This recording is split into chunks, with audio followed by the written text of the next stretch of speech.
duty-free market access, almost, I said, with India. Other than arms and ammunition and certain banned items, India has given us, supposedly, it has given us duty-free market access. They have a market of 1.5 billion. We are a market of 160 million. They have a market of 1.5 billion. But how much do we export to them? Have we been able to get their market any much? Not very sustainable or a very considerable amount. But they have our market. We use lots of Indian products, huge amount. Onions, potatoes, anything you say, rice, even eggs, it's all Indians. So, though they have a bigger market, we have not been able to exploit that. But we have a smaller market, but they have been able to explore our market or control our market. So these are things which need to be considered. Just having a regional cooperation framework is not going to help. It has to be economically viable, economically sustainable for the regional cooperation to be beneficial for the countries concerned. So here I salute the policy of our Honorable Prime Minister Sheikh Hasina. She has really brought forward new concepts, new ideas, and her focus is always the economic emancipation of the general people, of the low-income people, of the rural people, of the poor people, which actually constitute more than about 75% of our population. So for that, whatever cooperation we need with any country, we are ready to do that. Be it Russia, be it Japan, be it China, be it India, be it Nepal, be it Bhutan, be it Myanmar. We have settled our maritime boundary, continental shelf issues with India and Myanmar without there being any confrontation or dispute. For power and energy, we have gone for import of electricity from India, which was never thought of by anyone other than Honorable Prime Minister Sheikh Hasina. For infrastructure development, we are building our own Podda Bridge, and you would be delighted to know that on the 12th of this month, Honorable Prime Minister Sheikh Hasina is going for inaugurating some part of the work of the Podda Bridge. If you go to the PPP website, you are of course aware of the public-private partnership things. You will be delighted to see that there are about 42 big infrastructure projects which are being taken by the government, and the government is looking for finance for that. And as I mentioned earlier, we are going anywhere and everywhere for finance. Cheap finance, we are there. China is a very big country to provide this cheap finance. And you may know, some of you may know, Mr. Mohammad Salim Bhutno, he was associated with Power Grid. In the last 7 years, there have been billions of dollars of investment in the country in the power sector. How did we do that? Did we use our money, all of it? No. We have gone for ECF finance, we have gone for the donor agencies, and we have gone for China, Russia, and other countries as well. So these are regional cooperation. My version would be, as Sheikh Hasina has shown us, not to restrict ourselves to the adjacent countries' issues only. Now, what is our goal? In the 7th 5-year plan, we have laid our goal. We want to be an industrialized country. Without being an industrialized country, you cannot sustain this huge amount of population with the economic need they have.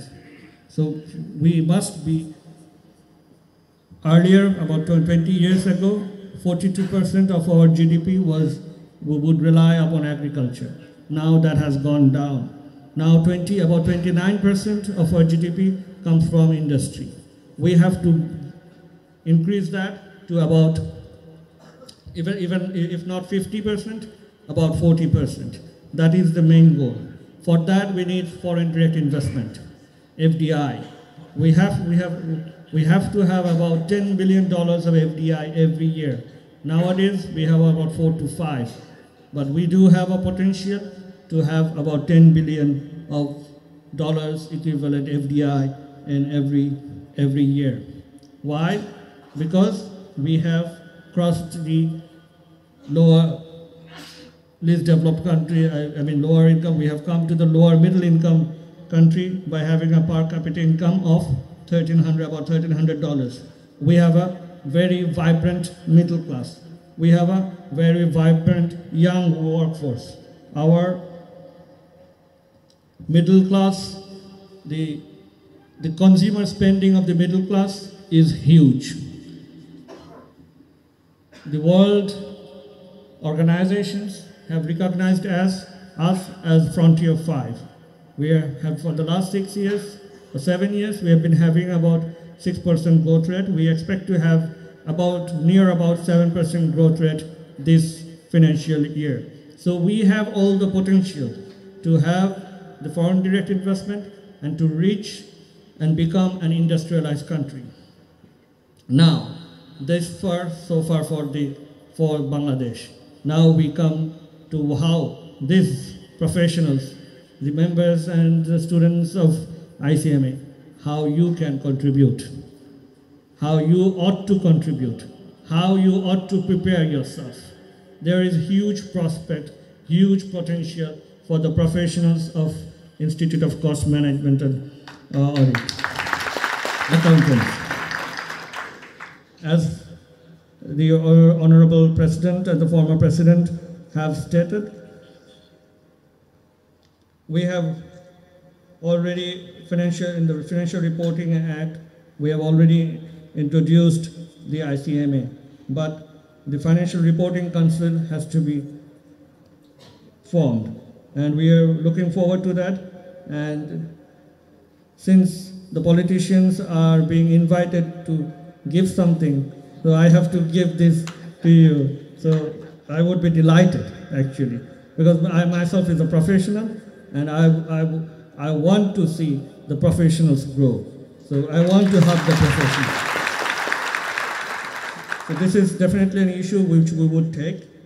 And there is another issue that's raised by the President, the strengthening cost audit in the government-controlled sector corporations. Of course, there is a requirement in the Companies Act, but that is not very strong enough, and we need to make it more binding. And if the new Companies Act comes around, of course, we are going to, as a professional, we would have to help each other, we have to work together. And the third issue is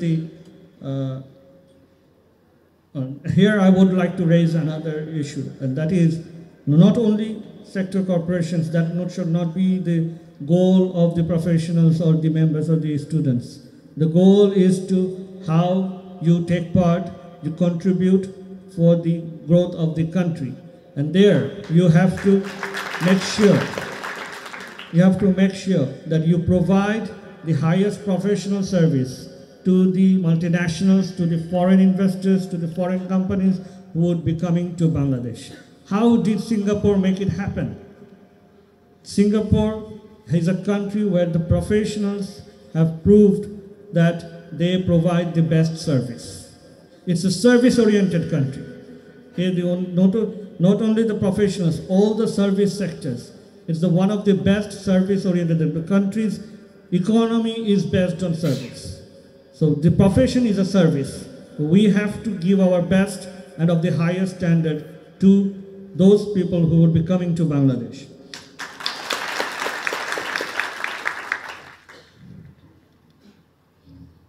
As Mr. Salim has mentioned, I have spoken to him about these two issues which are now coming to Bangladesh. And these are new concepts. Many of our politicians, bureaucrats, even professionals are not very keen about it. We have to make educate people with that, train people with that, and that is IT audit. And the second thing is the business process outsourcing, which is coming, which is a big potential for Bangladesh to participate and earn the foreign revenue for foreign exchange. That's business process outsourcing BPO. You may see from tomorrow there is a summit going on. Our leader, the Honorable IT Advisor to the Honorable Prime Minister, Sajib Wajid Joy, he's very keen about it with regard to the development of the IT sector, and this is one of the part of the IT sector. So the professionals, the cost management professionals have to also equip themselves, prepare themselves for the new concepts that are coming. Let us not have a friction or do dishing with the chartered accountants. You have your own sector and you can grow it yourself. You can create you can create your own place. You have the expertise, you have the knowledge, just you have to be focused and prepare yourself, and there will be places where they will not be able to come. So you have to venture those places where the chartered accountants would not be able to land. So I hope the best for you, and I thank the Honorable President and the distinguished members of ICMA for inviting me. It has been a pleasure to be, it's always a pleasure to be among the professionals and to brainstorm and exchange views. Before I conclude, I would like to share a dream. Everybody has a dream. One of the greatest civil rights leader of the United States of America, Martin Luther King Jr., he said in his speech, "I have a dream." He dreamt of a country where the black and the white Americans would live together in harmony, and maybe a day when they would have a black American president. After 60 years of his death, he was killed. He's a martyr. After 60 years of his death, his dream came true when Barack Obama became the first black American president to lead America. Our father of the nation, Bangabandhu Sheikh Mujibur Rahman, when he was a young leader, student leader, he dreamt of a country where the Bengalis would have their own land, own country, own freedom.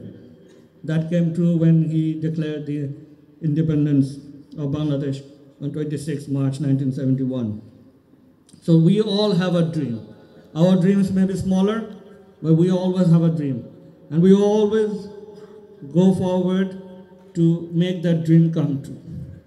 So let us not only go for regional cooperation, let us come forward to have cooperation amongst ourselves. I conclude with the speech of John F. Kennedy, another president of the United States who was also killed. He said, "Ask not what your country can do for you. Ask what you can do for your country." The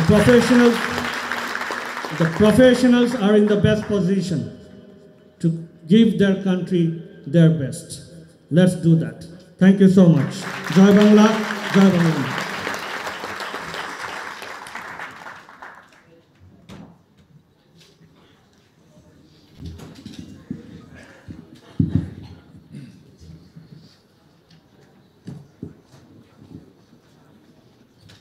Thank you, sir, for your wonderful speech.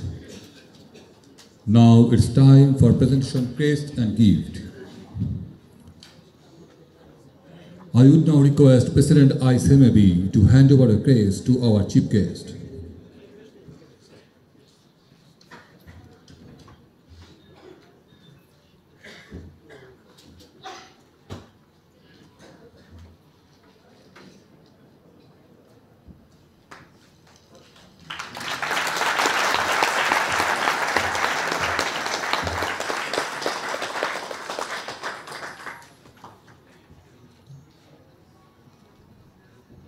I would now request President ICMAB to hand over a crest to the proper presenter of today's program.